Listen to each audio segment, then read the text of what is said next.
Bonjour et nous voilà parti pour le cinquième épisode, notre premier boss avec ce deck. Donc je vous rappelle, hein, c'est la première fois que je joue avec ce deck. Je l'ai fait en deux sessions, donc ça c'est ma deuxième session. La première session on a fait les trois premiers boss. J'ai plusieurs jours où j'ai pas joué du tout du tout. Donc étant débutant on oublie vite le peu de cartes qu'on a appris. Euh, donc voilà, et là je viens de baffer le petit nuage avec les machinistes de guerre qui finalement sont redoutables. Donc on va s'essayer notre premier boss. On va espérer que les petites ne se réveillent pas. On va espérer que la souris ne lâche pas une deuxième fois.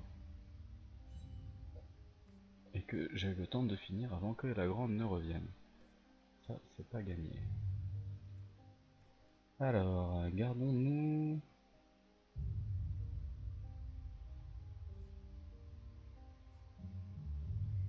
Gardons-nous...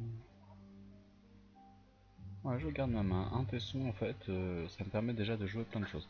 Puisque vous êtes sur le défi précédent, vous commencez ce combat de boss avec 5 points de vie supplémentaires. Ok, ça roule.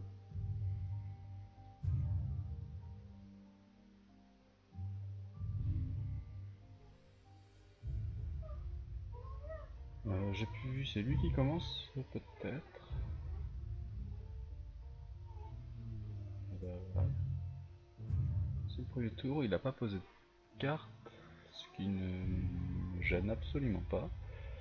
Alors, c'est bien d'avoir un deuxième tesson, c'est pour me permettre de pouvoir avoir le bout de machin là. Comment ça s'appelle? Un ouvrier robotisé. Et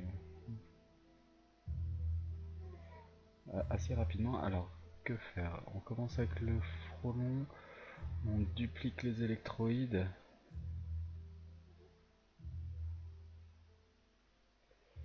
Machiniste avant de mettre un artefact, quel qu'il soit. Machiniste avant de mettre un artefact quel qu'il soit.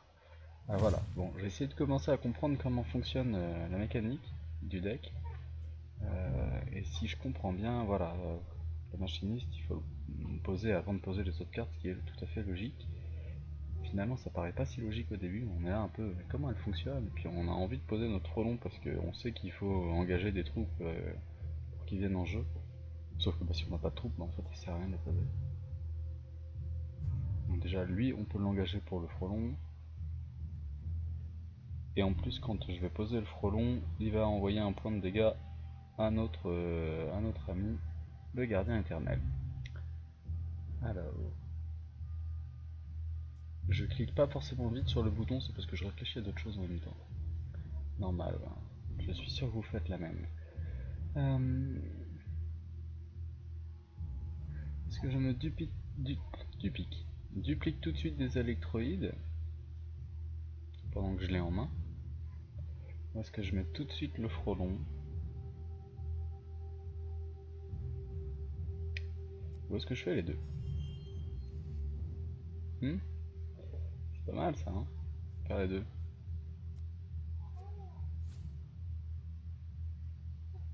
J'ai juste oublié qu'il me restait un tesson, donc voilà, moi je veux dupliquer ça. Voilà, c'est pas fait fur. Donc normalement il m'en a mis deux autres exemplaires là, déjà qu'on en avait 4, donc il en avait encore 3 autres dans le truc. Plus le 2, il y en a encore 5 sur 53, donc un peu moins d'une chance sur 10 de la piocher. C'est pas énorme, bon, on peut gagner 100. On a remarqué aussi le point de vie du gardien qui descend.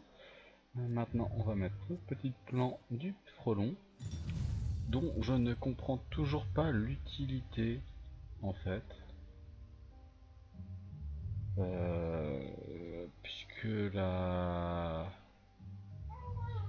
ça va mettre 2 tours pour avoir une carte qui aurait coûté 1 de ressources de toute manière. Donc autant mettre les vrais frelons, je pense. Je sais pas pourquoi. Enfin, je la comprends pas encore tout à fait, celle-là. Ça va venir, ça va venir. Je vais pas engager mes troupes tout de suite.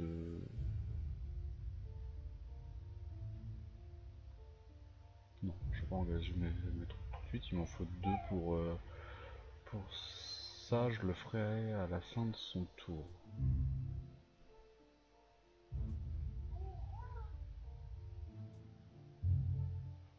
à la fin de son tour, on sait jamais ce qu'il va me faire comme petit coup de travers. Ah bah justement, on sait jamais, j'aurais peut-être dû tout de suite mettre le frelon en jeu. Voilà, c'est encore pas tout à fait clair quand est-ce que je dois engager les cartes pour le frelon. Mais bon, ça vient. Bon là j'ai dû oublier de faire un truc, hein, clairement. Clairement. Donc c'est pas grave, hein, on va tout de suite mettre le frelon.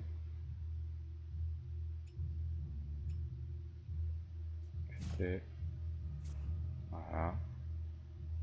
Il arrive engagé en plus, mais ça, à la limite, on n'y peut rien.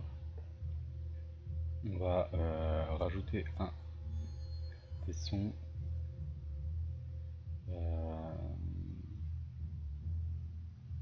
Tout de suite. Ouais, en fait, on va essayer d'y aller. Il a eu quoi? Défensif. Hein. Ouais, donc il peut que bloquer, c'est ça? Pas tout. Il ne peut pas attaquer, c'est ça. Sauf que je m'en fous parce que je vais lui mettre un contre-maître.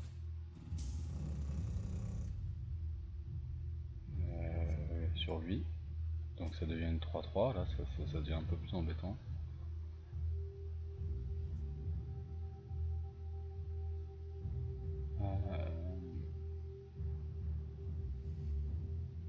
Je vais jouer l'électroïde bien sûr parce que vu le nombre de troupes que j'ai, ça serait bête de pas les mettre.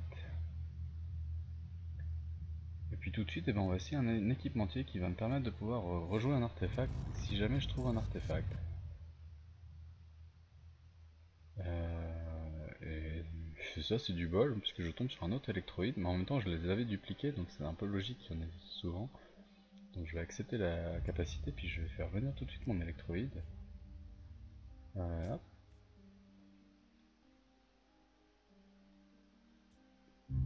Et là, je dois même pouvoir jouer mon électroïde. Et bah là, je pense qu'on est plutôt bien mis. Hein.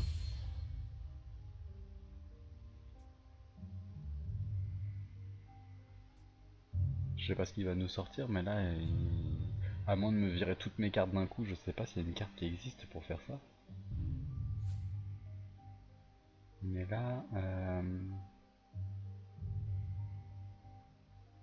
oui, bah en fait, elle me fait pas du tout peur.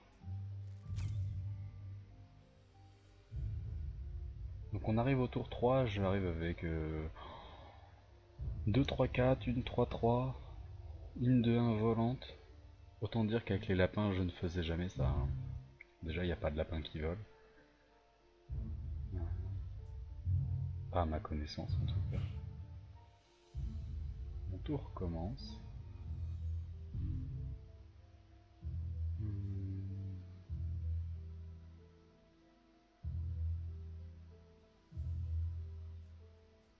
Vous pouvez transformer un artefact au choix en robot de combat.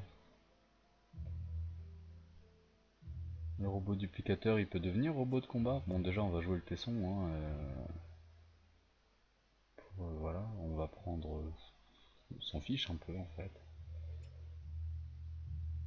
En rouge.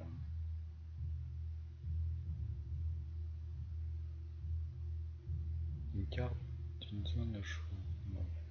On va mettre ça. Ah, accepté. Pardon. Et on va tout de suite mettre un contre-maître. On va essayer sur le robot duplicateur, voir si accepté, ça marche.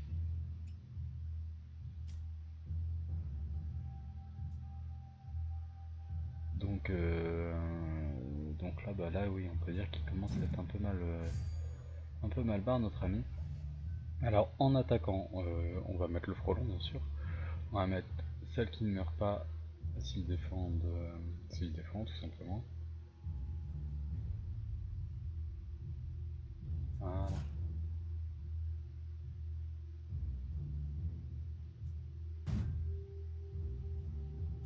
J'ai pas compté le nombre de points, ça se trouve qu'en attaquant avec tout le monde, voilà c'est ça, si j'avais attaqué avec tout le monde, il serait mort. Mais ce n'est c'est pas grave. Là, je vois pas trop comment je peux perdre. Bon, on va être honnête, je vois pas trop. Je réfléchis, mais je vois pas trop.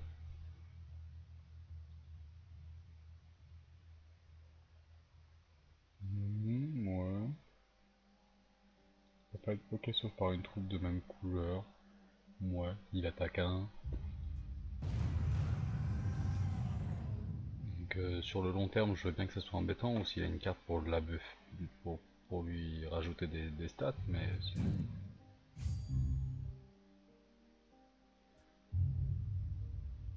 Donc là, ce qui serait rigolo, c'est d'avoir un artefact pour finir sur le machiniste de guerre, comme l'épisode précédent. Sauf que ce n'est pas ça que j'ai.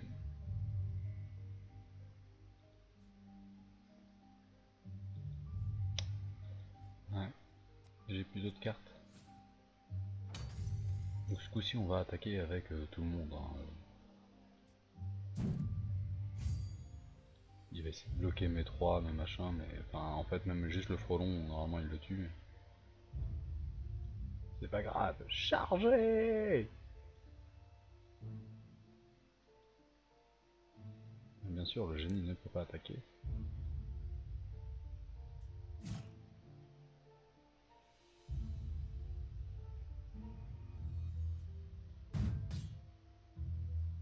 Et pour une fois que j'avais un buff en début de partie, et ben je n'en ai pas eu besoin. Parce que autant vous dire que des fois les 5 points de vie là m'auraient bien servi avec mes lapins. Et donc voilà, bah, écoutez, ça se passe plutôt bien. Je dirais même facile.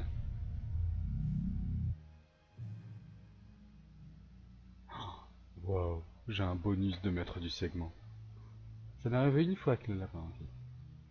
Donc on va pas non plus, mais bon. Ça c'est fort quand même. Je suis content de moi là. Je suis assez content de moi. Euh... Ouais, je suis assez content de moi déjà. Pour le premier tiers, on est sûr que le deck fonctionne, même avec un débutant. Donc, vraiment sympathique. Malheureusement, je ne peux pas continuer pour le moment. Bon, pour vous, c'est pas forcément grave. Euh, du coup, bah, je vous dis à bientôt pour la prochaine vidéo où on attaquera ce deuxième tiers. Maintenant que je sais comment on dit, puisque je le vois marqué là. On attaquera ce deuxième tiers avec donc l'ange vengeur. Enregistre et on ferme. Et je vous dis à bientôt.